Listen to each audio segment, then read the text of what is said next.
So hello learners, welcome back to again in our website and our YouTube channel।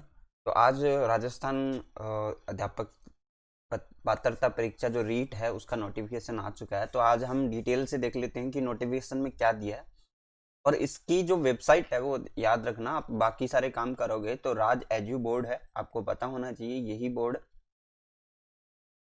क्योंकि हम search करते हैं तो काफ़ी सारी वेबसाइट आ जाती है। राज एजू बोर्ड .rajasthan.government.in है, ये चीज याद रखना अब, ठीक है।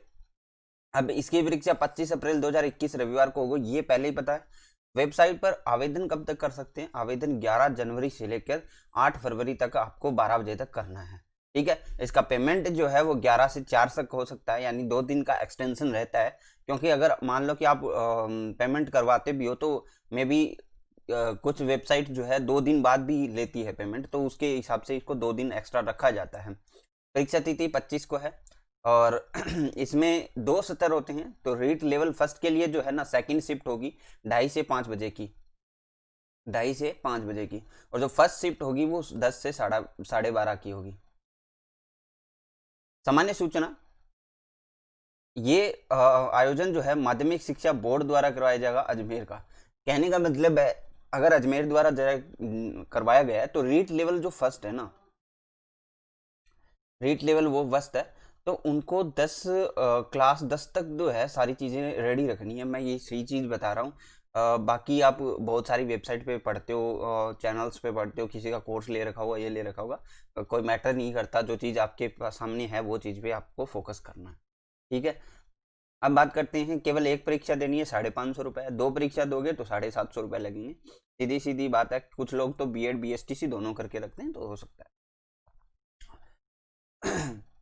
अब देखिए, अभ्यर्थी का ऑनलाइन परीक्षा आवेदन पत्र भरने के पश्चात परीक्षा आवेदन पत्र अंतिम जो सबमिशन है वो डाटा में ऑनलाइन संशोधन का एकमात्र रास्ता होगा, बाद में उसको संशोधन नहीं किया जाएगा, ठीक है। अब बात करते हैं सबसे इंपॉर्टेंट बात, जो न्यूनतम शैक्षणिक योग्यता है, जो न्यूनतम जो एलिजिबिलिटी है उसकी। तो इसमें एलिजिबिलिटी का कोई ज़्यादा इश्यू नहीं है, सभी मेरे हिसाब से सभी एलिजिबल ही होंगे।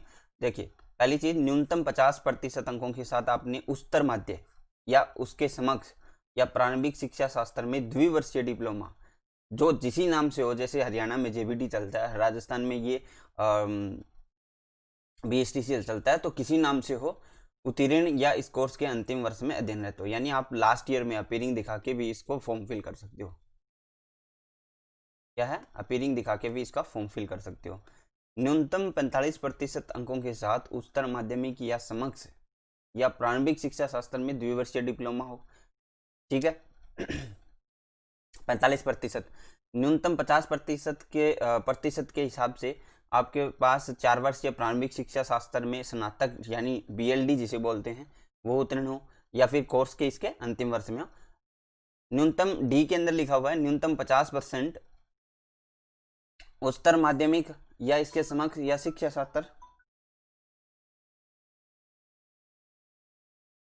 शास्त्र विशेष परीक्षा में डिप्लोमा उत्तीर्ण या इस कोर्स के अंतिम वर्ष में अध्ययनरत हो, ठीक है। स्नातक एवं प्रारंभिक शिक्षा में द्विवर्षीय डिप्लोमा जिस नाम से हो उत्तीर्ण होना चाहिए। तो सीधी सीधी सी मतलब सिंपल सी आपके पास योग्यताएं, इसमें कुछ ज़्यादा कुछ लिखा नहीं गया, और मेरे हिसाब से सभी एलिजिबल भी होते हैं इस चीज़ में, ठीक है। अब देख लेते हैं 6 से 12 के ऊपर। तो बीएड वाले तो हैं ही, जो लास्ट ईयर में पढ़ रहे हैं उनको भी मौका मिल रहा है, और उनका परिणाम जो है ना, जो रिजल्ट जो है वो आ जाना चाहिए कब तक? जब आपका परीक्षा परिणाम जो रीट 2021 है उसका दे तब से पहले आ जाना चाहिए, ठीक है। इसके ऊपर ये लिखा हुआ है, और ये बाकी सारी आप देख सकते हो, बहुत ही ज़्यादा कुछ है नहीं इसमें, सिर्फ परसेंटेज का दे रखा है, 50 है, 50 है, 50 है, 45 है, बस इससे ज़्यादा कुछ आपको मांगेगा नहीं, ठीक है। अब आगे चलते हैं कि यहाँ पे भी इतना कुछ खास दिया नहीं है। ये आ गया सिलेबस। सिलेबस को हम डिटेल से अलग से देखेंगे कि सिलेबस के अंदर क्या दिया है। वैसे सिलेबस में ज़्यादा चेंज नहीं है, कक्षा 5 से अधिकतम वही 150 का 2.5 घंटे का पेपर है।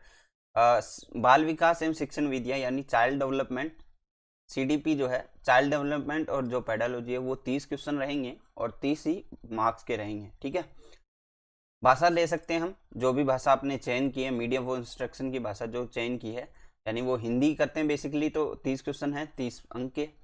अब दूसरी भाषा के अंदर कुछ लोग इंग्लिश लेते हैं, संस्कृत लेते हैं। मेरे हिसाब को आपको इंग्लिश लेना ही चाहिए, क्योंकि बाद में अगर आप कोई भी और पेपर देते हो तब भी आपके ये काम आती है, ठीक है। लेकिन ये फर्स्ट भाषा से भिन्न होगी, यानी दोनों के अंदर भाषा हिंदी नहीं ले सकोगे आप। तो इसमें 30 एमसीक्यू और 30 मार्क्स के रहेंगे। गणित आ गई, पर्यावरण अध्ययन आ गया, ये सिंपल है, ये हमारी वेबसाइट, ये हमारे चैनल पे आपको फ्री क्लासेस मिलेंगी, ठीक है। प्रश्नों की स्तर की स्तुति वही है। बाल एवं विकास जो शिक्षण विधियां है वो 6 से 11 वर्ष के जो आयु के बच्चों के पठन व पाठन के स्तर है उससे ही पूछते हैं, और उसी से ही पूछा भी जाता है ना। और भाषा फर्स्ट है, परिवर्तन अंकित भाषा जो होगी उसकी निपुणता से प्रश्न पूछे जाएंगे। सेकंड में जो आप भाषा दी हो उससे संबंधित प्रश्न पूछे जाएंगे। और गणित और पर्यावरण अध्ययन में संकल्पना, समस्या निवारण क्षमता और विषय के अध्यापन के कौशल, यानी जो शिक्षण विधियां हैं उसके बारे में आपसे पूछा जाएगा। सेकंड की बात करें तो बाल विकास शिक्षण विधियां दोनों के अंदर सेम रहेगी। उसमें 6 से कितनी पूछते हैं, 6 से 11 पूछते हैं, इसमें 11 से 14 पूछते हैं, ठीक है। 11 से 14 वर्ष तक पूछते हैं, दोनों के अंदर यही डिफरेंस है, बस इतना सा डिफरेंस है। भाषा फर्स्ट हिंदी और इंग्लिश जो है आपकी लेनी है। गणित और विज्ञान जो मैथमेटिक्स और साइंस से आते हैं उनके बच्चों के लिए आप गणित एवं विज्ञान विषय ले सकते हो। और सामाजिक अध्ययन के जो स्टूडेंट है उनको सामाजिक अध्ययन ले सकते हैं। और जो अन्य कोई स्टूडेंट है वो क्या ले सकते हैं, या तो ये ए वाला ले सकते हैं या बी वाला ले सकते हैं, ठीक है। अगर आपको पास ऑप्शन है कि आप लेना है तो आप ए वाला जरूर ले, क्योंकि ए में क्या है, मैथमेटिक्स है जो इजीली कर सकते हो, साइंस है जिसको पढ़ा जा सकता है जो कि फैक्चुअल है ना। सामाजिक विज्ञान के अंदर जो जीके है वो बहुत ही लेंदी हो जाता है, इसलिए ठीक है आपके पास ऑप्शन है तो आप कर सकते हैं। परीक्षा की प्रक्रिया और वो मैंने बता दी है।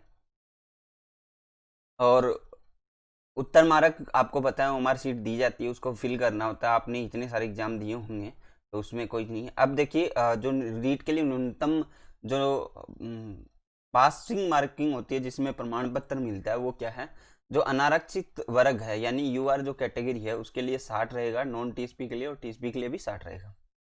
अब आती है बात एसटी की, एसटी के लिए 55 और 36 है, टीएसपी के लिए 36 है। समस्त श्रेणी की विधवा एवं प्रत्येक महिला भूतपूर्व सैनिक जो है उनके लिए 50 है।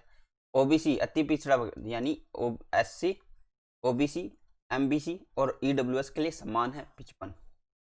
दिव्यांग जो है उनके लिए 40 है, शहरिया जो है उनके लिए 36 है, ठीक है।